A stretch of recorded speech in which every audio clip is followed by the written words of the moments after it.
بسم اللہ الرحمن الرحیم۔ السلام علیکم ناظرین، ابتدا کے ساتھ میں ہوں آپ کا میزبان سبوق سید۔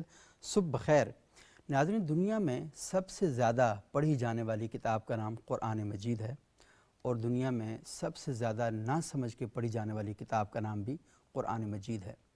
لیکن ہم مسلمان اس بات پر ایمان رکھتے ہیں کہ اللہ تعالیٰ نے قرآن اس لیے نازل کیا کہ ہمارا ایک ایک لمحہ اس طریقے سے گزرے کہ ہم اللہ تعالیٰ کی رضا حاصل کریں۔ لیکن اس قرآن میں اللہ تعالیٰ ہمیں کہتا کیا ہے اور ہدایت ہمیں کیسے حاصل کرنی ہے، اس کے لیے ہم تلاوت تو کرتے ہیں، لیکن تلاوت کرتے ہوئے اس بات کا خیال نہیں رکھا جاتا کہ اس کے احکامات پر ہم نے عمل بھی کرنا ہے۔ اللہ تعالیٰ بندوں سے کیا خطاب کرنا چاہتا ہے، اللہ تعالیٰ بندوں سے کیا ڈیمانڈ کرتا ہے، کس طریقے سے ہم اللہ تعالیٰ کے مطلوب انسان بن سکتے ہیں، تو اس بارے میں بہت کم ہی ہماری توجہ ہوتی ہے۔ زیادہ فوکس ہمارا کیا ہوتا ہے کہ ہم قرآن پڑھ کے ثواب حاصل کریں۔ قرآن کہتا ہے کہ جھوٹ مت بولو، ہم جھوٹ بولتے ہیں لیکن قرآن کی آیت پڑھ رہے ہوتے ہیں، وَاجْتَنِبُوا قَوْلَ الزُّورِ۔ قرآن کہتا ہے کہ کسی کو برے لقب سے مت پکارو، وَلَا تَنَابَزُوا بِالْأَلْقَابِ۔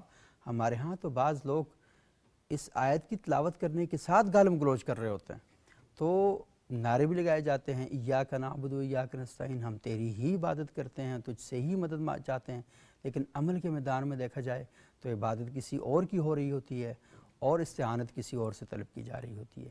اہدنا الصراط المستقیم کے نعرے تو لگائے جاتے ہیں، لیکن عمل کے میدان میں کھڑے ہو کر جب ہم دیکھتے ہیں تو اپنے اپنے راستے بنانے کی کوشش کی جاتی ہیں، اور صراط مستقیم کو چھوڑ کر اپنی پگڈنڈیاں جو ہیں ان پر چلنا ہم اپنے لیے باعث سعادت سمجھتے ہیں۔ تو قرآن حکیم میں ایک جگہ اللہ تعالیٰ نے کئی مقامات پر یہ ارشاد فرمایا، لیکن ایک جگہ بڑا واضح ارشاد ہے، اور مومنین سے کہا کہ تمہارے اوپر لازم ہے، تمہارے اوپر واجب ہے کہ اطیعوا اللہ، اللہ کی اطاعت کرو، واطیعوا الرسول، اللہ کے رسول کی اطاعت کرو، واولی الامر منکم، اور جو تم میں صاحب امر ہے اس کی اطاعت کرو۔ تو یہ جو اللہ کی اطاعت کرنا ہے، اللہ کے رسول کی اطاعت کرنا ہے اور صاحب امر کی اطاعت کرنا ہے، بنیادی طور پر اللہ تعالیٰ ہم سے کہنا کیا چاہ رہے ہیں۔ تو آج ہم نے علماء کرام کو زحمت دی کہ وہ تشریف لائیں اور ہمارے ناظرین کے سامنے یہ بات شیئر کریں کہ اطیع اللہ کا عملی طور پر مطلب کیا ہے، اور اطیع الرسول، اللہ کی اطاعت کیا ہے، اللہ کے رسول کی اطاعت کیا ہے۔ تو آج ہم اس ایشو پر بات کریں گے۔ ہمارے ساتھ کے لیے موجود ہیں معروف عالم دین مفتی سید ریاست حسین شاہ صاحب، جامعہ سلفیہ اسلام آباد میں تدریس کے شعبے سے منسلک ہیں۔ بہت شکریہ شاہ صاحب آپ یہاں تشریف لائے۔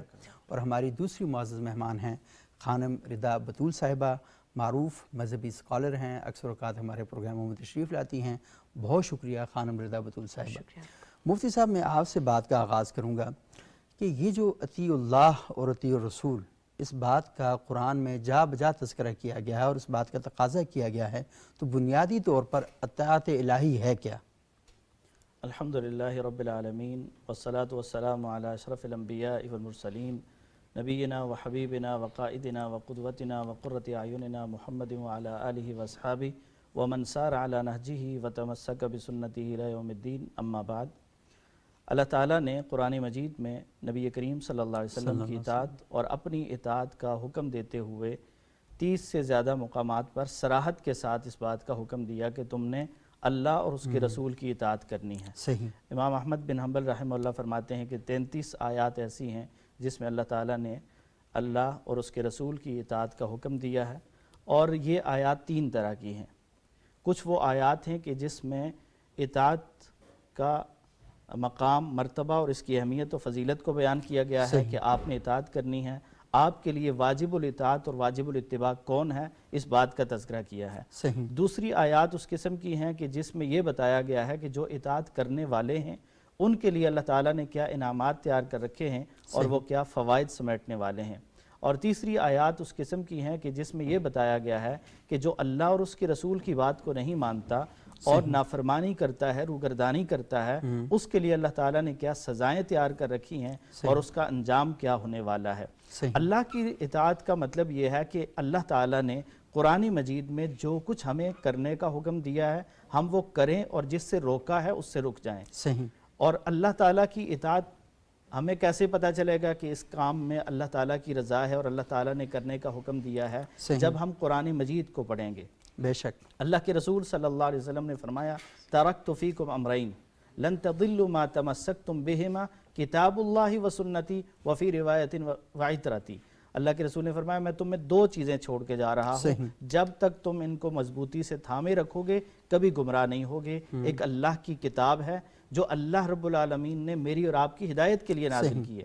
جیسے آپ نے شروع میں ذکر کیا، اور افسوس کے ساتھ ہماری حالت یہی ہے کہ ہم قرآن مجید پڑھتے تو ہیں، ہمارے یہاں قرآن پڑھنے کا اہتمام تو کیا جاتا ہے، لیکن قرآن سمجھنے کا اہتمام نہ ہونے کے برابر ہے۔ جب ہم قرآن کو سمجھیں گے نہیں تو ہم کیسے جان سکتے ہیں کہ اللہ کس بات کا حکم دیتے ہیں اور کس کام سے روکتے ہیں؟ سیدنا عبداللہ ابن عباس رضی اللہ تعالی عنہما فرماتے ہیں کہ جب اللہ تعالیٰ یہ کہیں یا ایھا الذین آمنو کہ اے ایمان والو، جب اللہ تعالیٰ ایمان والوں کو مخاطب کریں تو اپنے کان اللہ کے حکم کی طرف لگاؤ اور توجہ سے سنو، کیونکہ اس میں کسی خیر کے بعد کام کا حکم دیا جا رہا ہوگا یا کسی شر سے روکا جا رہا ہوگا۔ تو اللہ کی اطاعت کیا ہے کہ ہم اللہ کے اوامر کو پورا کریں اور نواہی سے اجتناب کریں، اور یہ ہمیں کہاں سے پتہ چلے گا؟ یہ ہمیں قرآن مجید سے پتہ چلے گا۔ اور دوسری چیز ساتھ ہی اللہ تعالیٰ نے فرمایا اطیعوا اللہ و اطیعوا الرسول، کہ تم نے رسول صلی اللہ علیہ وسلم کی اطاعت کرنی ہے، اور اللہ کے رسول کی اطاعت آپ صلی اللہ علیہ وسلم فرماتے ہیں من اطاعنی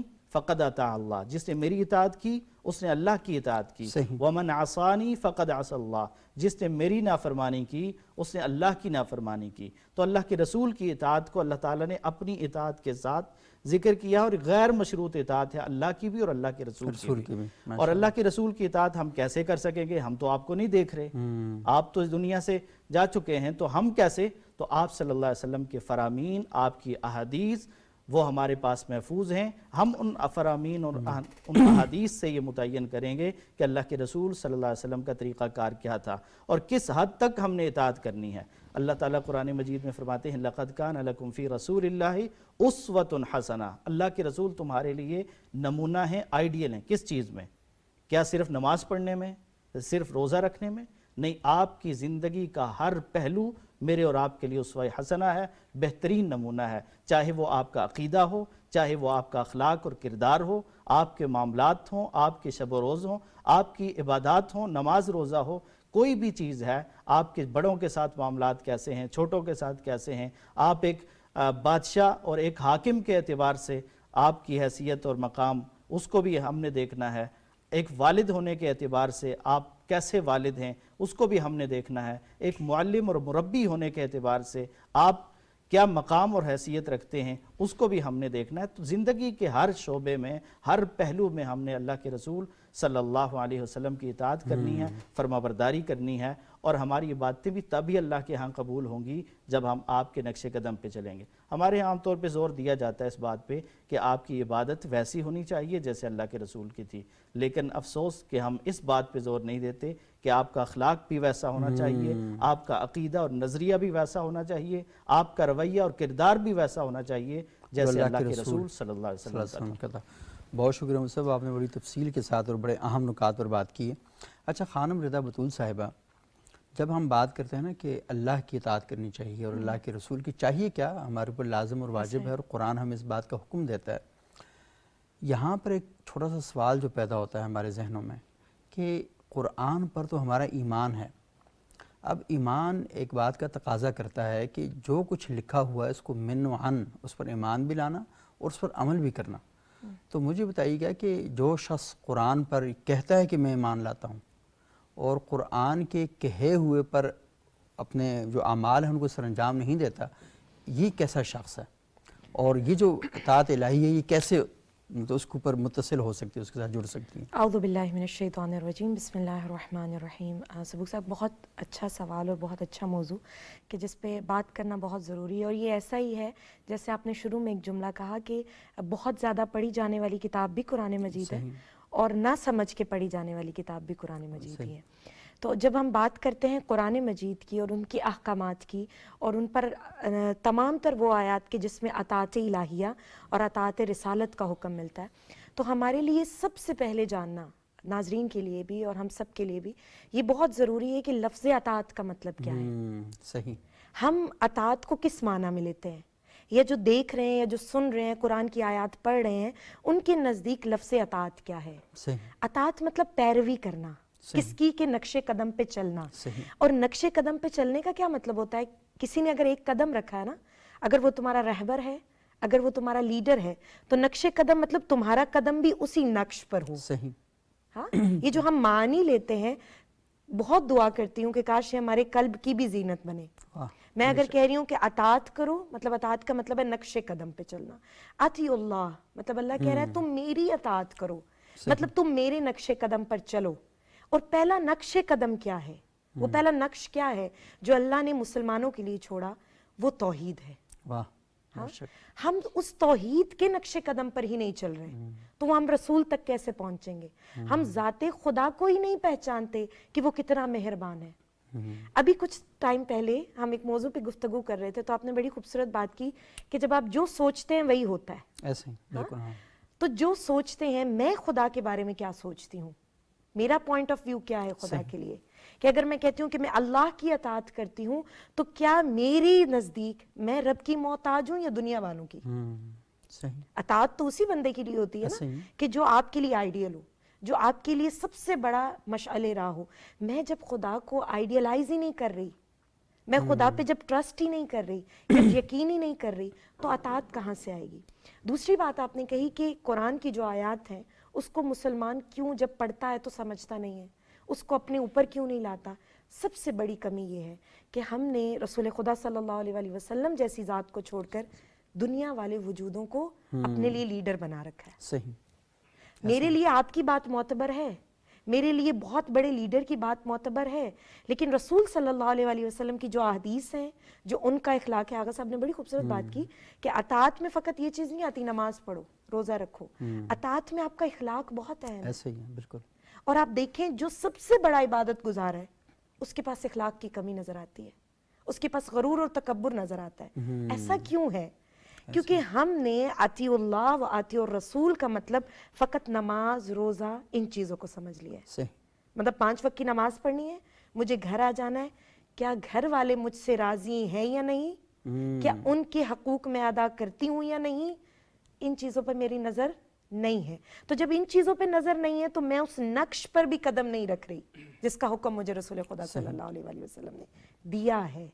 تو جب ہم چاہتے ہیں کہ ہم اطیعوا اللہ و اطیعوا الرسول، آپ نے کہا یہ دونوں جدا نہیں ہیں، تو پھر ہم ذات رسول کو کیوں کہتے ہیں کہ وہ ہم جیسے؟ بہت سارے تفرقے ہیں نا، بہت سارے اختلافات ہیں.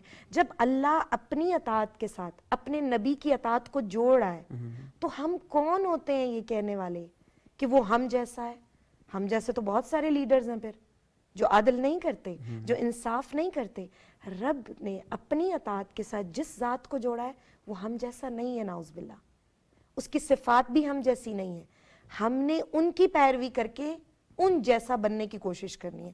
اور پھر یہاں پر علامہ طباطبائی بڑا خوبصورت جملہ کہتے ہیں کہ جب ہم کہتے ہیں نا ہمیں ان جیسا بننا ہے، یہ بھی بہت بڑا جملہ ہے.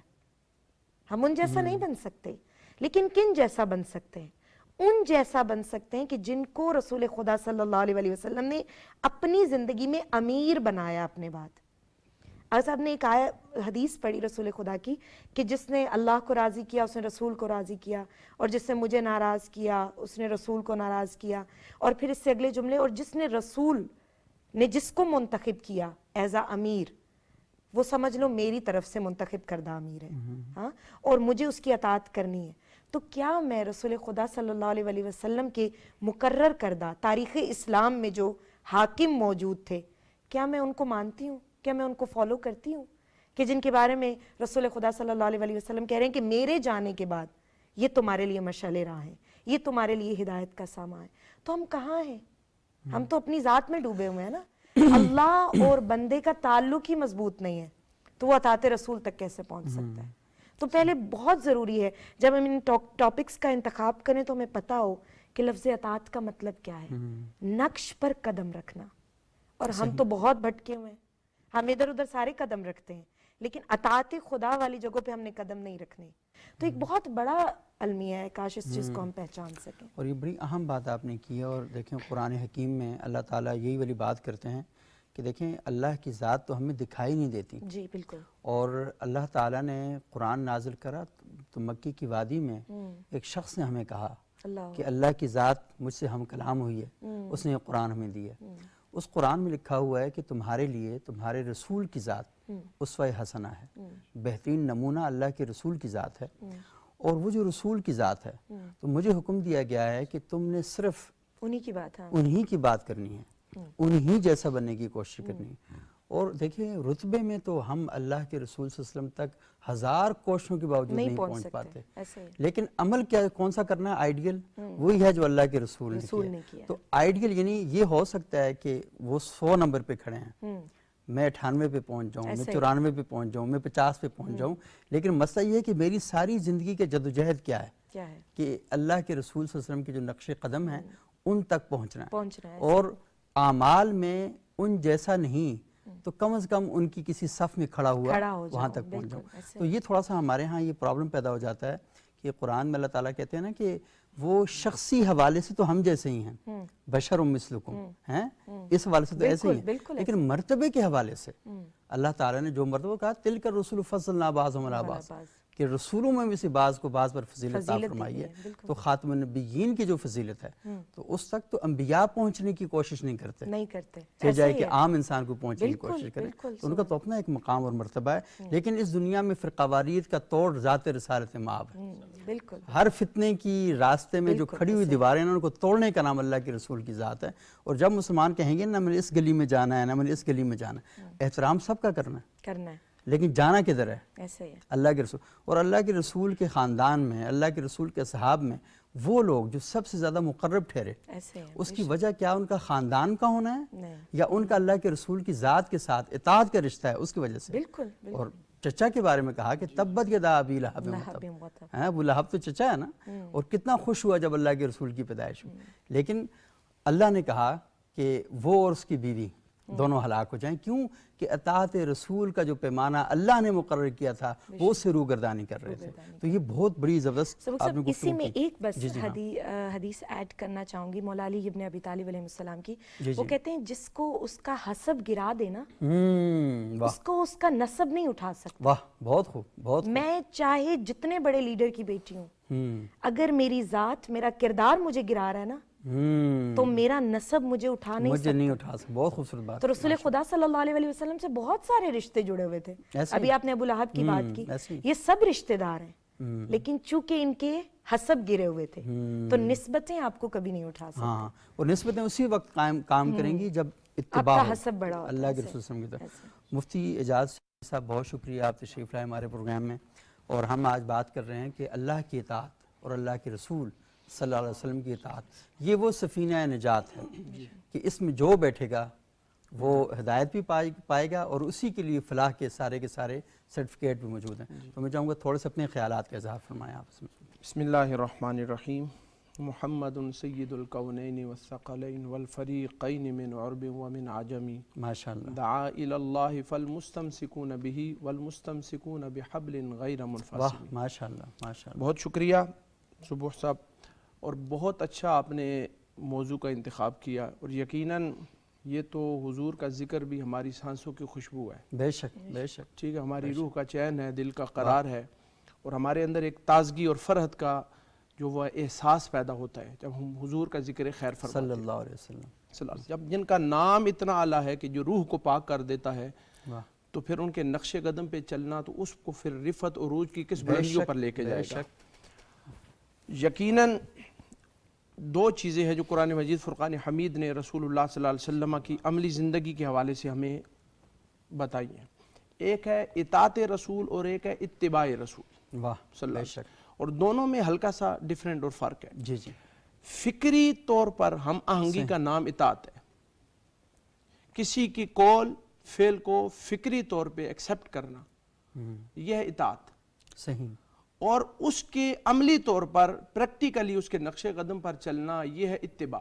واہ، بے شک، بہت خوب، کیونکہ میں اکثر یہ بات کہتا ہوں الحمدللہ ہمیں تو فخر ہونا اس بات پہ ہمیں ناز ہونا چاہیے، فخر ہونا چاہیے کہ ہمیں اللہ تعالیٰ نے وہ آئیڈیل، وہ رہبر، وہ رہنما دیے ہیں بے شک بے کہ شک، جن کی امت میں ہونے کے لیے 12 انبیاء نے اللہ کی بارگاہ میں دعا فرمائی، واہ، علی نبینا علیہ الصلوۃ والسلام، اور رسول اللہ صلی اللہ علیہ وسلم کی تعلیمات کے حوالے سے میں اور آپ کی اتباع اور اطاعت کے حوالے سے میں یہ بات کہنا بہت ضروری سمجھتا ہوں کہ رسول اللہ صلی اللہ علیہ وسلم کی زندگی جس سے مجھ سے قبل محترم نے بڑی زبردست گفتگو فرمائی کہ ہر لحاظ سے آپ دیکھ لیں، اوپر سے لے کر نیچے تک، حاکم بادشاہ سے لے کر نیچے غلام تک آپ دیکھیں، ہر ذریعہ، ہر لمحہ، ہر لحظہ رسول اللہ صلی اللہ علیہ وسلم کی تعلیمات ہمارے لیے مشعل راہ ہے۔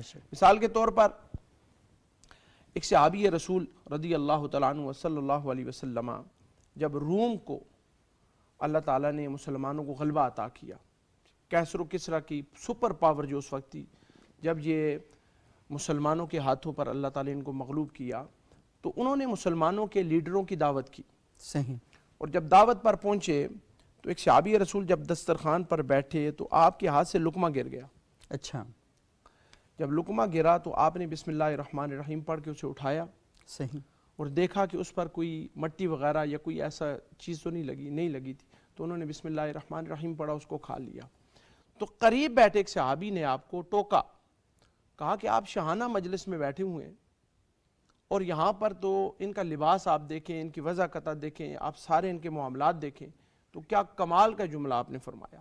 آپ نے فرمایا کہ میں انہیں دیکھوں یا اپنے نبی کی سنت کو دیکھوں۔ ماشاءاللہ، بہت بہت خوب۔ کہ حضور کا فرمان ہے صلی اللہ علیہ وسلم کا کہ رزق اگر تمہارے ہاتھ سے نیچے زمین پر گر جائے جس کو تم کھا رہے ہو، تو اگر اس کے ساتھ کوئی چیز ایسی لگ گئی ہے جو مضر صحت ہے یا تو جو طبیعت پسند نہیں کرتی، تو اسے جاڑ کر بسم اللہ الرحمن الرحیم پڑھ لو۔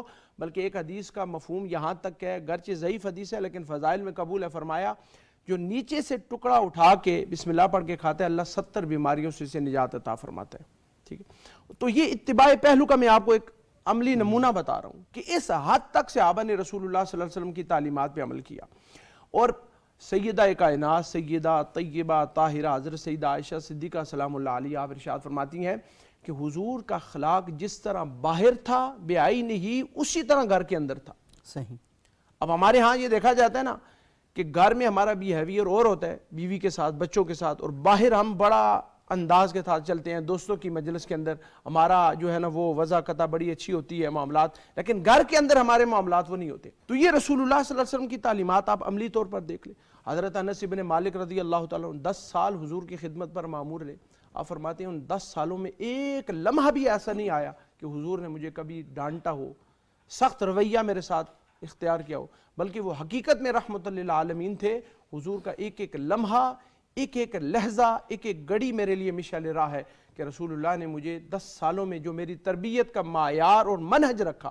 تو اب ہمیں اس بات پر سوچنا ہے کہ یقیناً میں نے اولاً یہ بات کہی تھی کہ اس ٹاپک کو آپ نے چوز کیا ہے، اگر آج ہم چاہتے ہیں کہ ہم اوج ثریہ تک پہنچے، اگر ہم احقاق حق اور ابطال باطل چاہتے ہیں، اگر ہم صحیح باپ بننا چاہتے ہیں، صحیح رہبر بننا چاہتے ہیں، صحیح رہنما بننا چاہتے ہیں، اچھا ٹیچر بننا چاہتے ہیں، مشفق و مہربان دوست بننا چاہتے ہیں، اچھا بھائی بننا چاہتے ہیں، معاشرے میں ہمارا کوئی نام پیدا ہونا چاہیے، تو ہمارے لیے صرف ایک ہی راہ ہے، وَاعْتَصِمُوا بِحَبْلِ اللَّهِ، اور حبل سے مراد کیا ہے؟ وہ ذات مصطفیٰ ہے، واہ ماشاءاللہ، رسول اللہ صلی اللہ علیہ وسلم کی تعلیمات ہے، اور رسول وہیں اللہ پر کی زندگی ہے۔ کامیابی بھی ہے اور سارے معاملات کا حل بھی ہے۔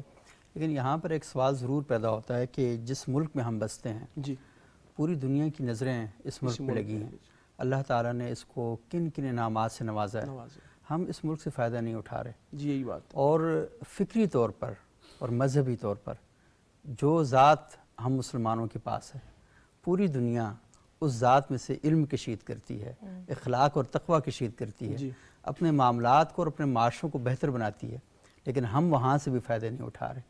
نہ ہم ملک سے فائدہ اٹھا رہے ہیں، نہ جو دینی اللہ کے رسول کی تعلیمات ہیں ان سے کوئی فائدہ اٹھا رہے ہیں۔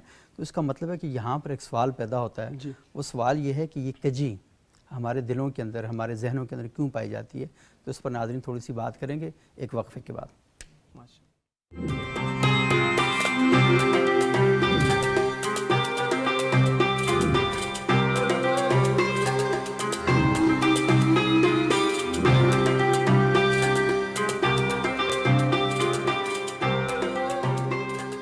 ناظرین وقفے کے بعد ایک بار پھر پروگرام میں خوش آمدید۔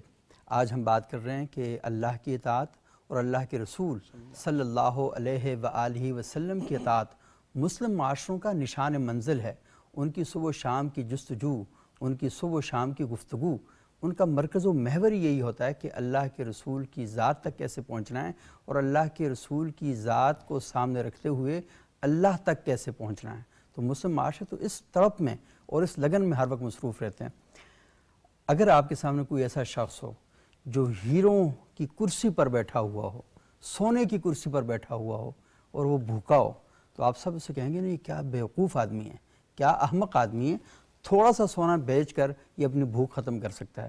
لیکن جب اسے احساس ہی نہ ہو کہ وہ سونے کی کرسی پر بیٹھا ہوا ہے، وہ ہیروں کی کرسی پر بیٹھا ہوا ہے، تو وہ کبھی بھی اپنی بھوک ختم نہیں کر سکتا۔ ہمارے ساتھ بھی مسئلہ یہی ہے کہ ہم جس ملک میں رہتے ہیں یہ اللہ کی بہت بڑی نعمت تھی، ہم نے اس نعمت کو ٹھکرایا، اس نعمت کو جھٹلایا۔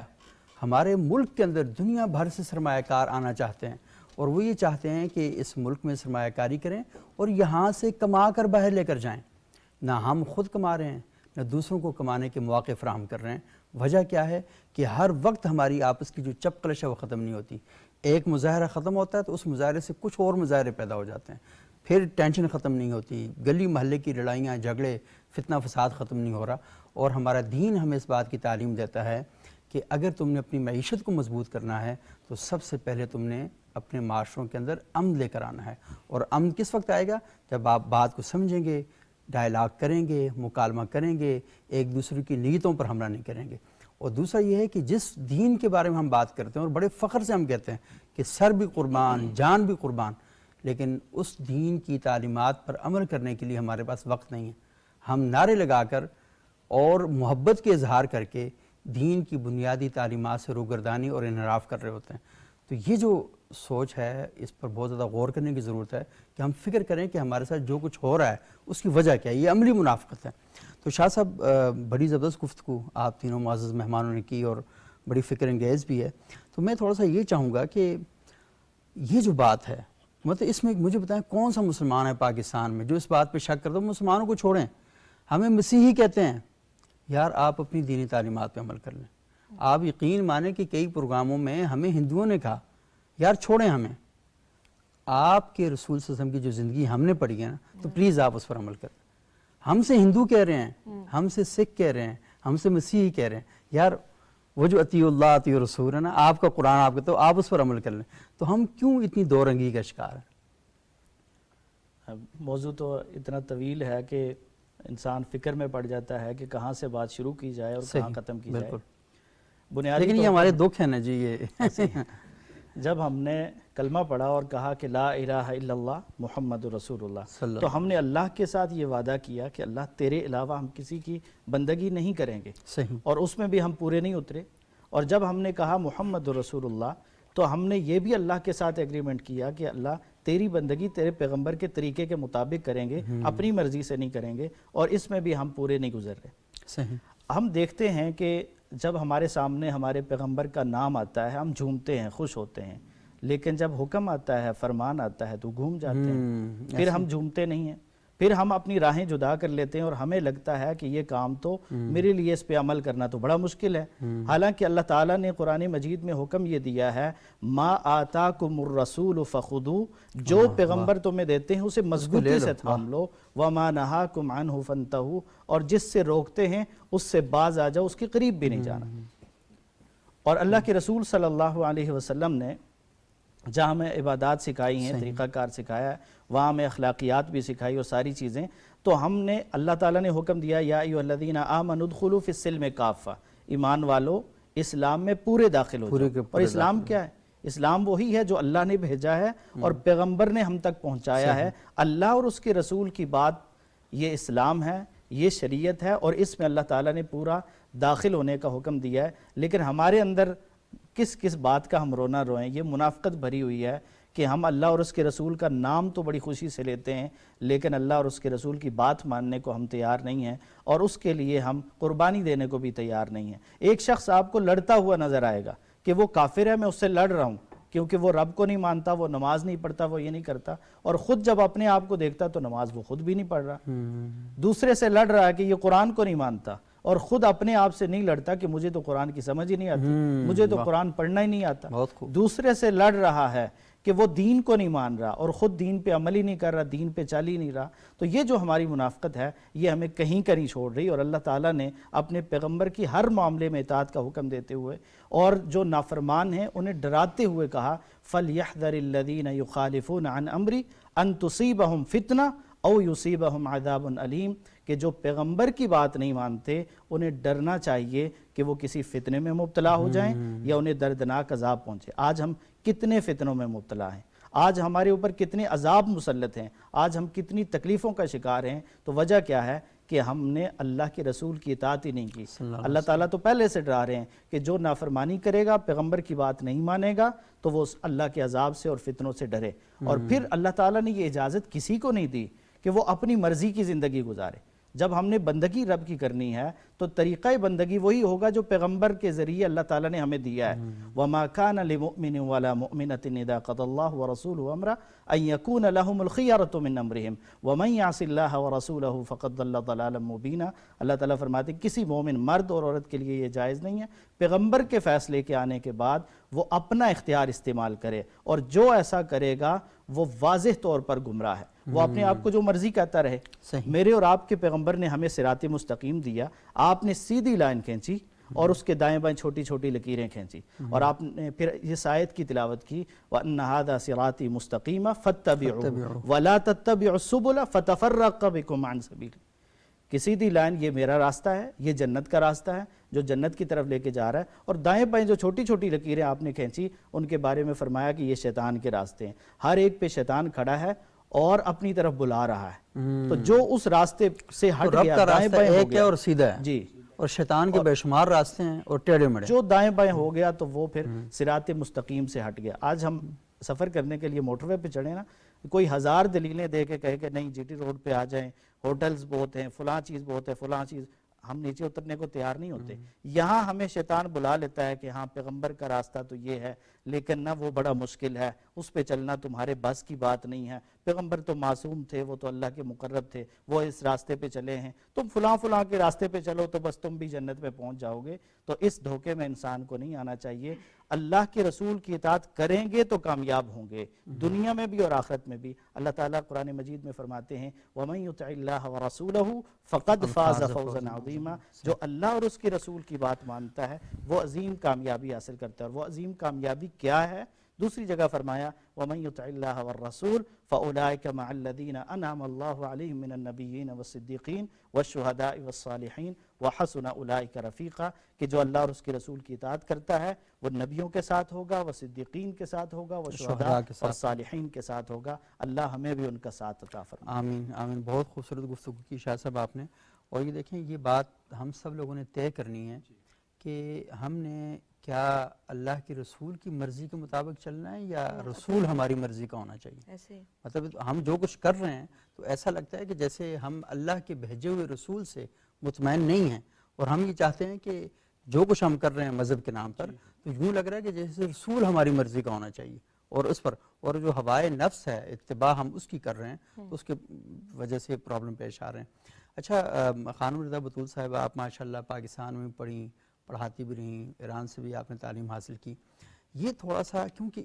میں دیکھتا ہوں نا کہ پوری دنیا میں جہاں کہیں مسلمان بستے ہیں وہ یہی والی بات کرتے ہیں کہ اللہ کی اطاعت، اللہ کے رسول کی اطاعت، لیکن وہ جو عملی شکلیں ہیں وہاں پر ہم دیکھتے ہیں کہ وہ اصل میں چھوٹی چھوٹی گلیوں میں چلے جاتے ہیں اور وہ یہ کہتے ہیں کہ اس کو ماننے سے بھی کا مطلب بھی اللہ کی اطاعت ہے، اس کو ماننے کا مطلب بھی اللہ کی اطاعت ہے، اس کو ماننے کا مطلب بھی اللہ کی اطاعت ہے۔ اچھا وہ آگے سے کیا کیا کر رہا ہے؟ وہ کہتے ہیں نہیں اس کی یہ چیز ٹھیک نہیں لیکن باقی چیزیں ٹھیک ہیں۔ اس کو جب آپ کے سامنے ایک مکمل وجود ایسا موجود ہے کہ جس کے ہر عمل پر اللہ کی رضا کی مہریں لگی ہوئی ہیں تو ہم ادھر ادھر کیوں جاتے ہیں؟ ایک بات تو دوسرا اس کا بھی آپ تھوڑا سا جواب دیجئے گا کہ بعض وقت میں دیکھتا ہوں کہ ہمارے کچھ اسلاف ہیں، بزرگ ہیں، انہوں نے ماشاءاللہ بڑی محنتیں کی، بڑی خدمات سر انجام دی، تو کچھ لوگ ان کے اوپر بھی کیچڑ اچھالتے ہیں۔ ابھی ہم دیکھیں سوشل میڈیا پر تو ٹھیک ہے ان کی کچھ باتیں ٹھیک ہوں گی، لیکن یہ کون سا طریقہ ہے کہ ہم مسلسل ان کے اوپر کیچڑ اچھالنا شروع کر دیں اور